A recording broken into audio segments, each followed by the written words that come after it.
Nüüd siis see kätekõverduste mäng ja see jõudis minuni tänu Raigo raamatule, kes pani meid tanki.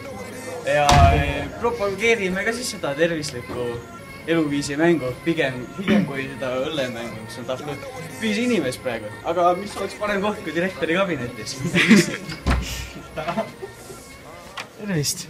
Let's play! I knew you were gonna come to me. And here you are, but you better choose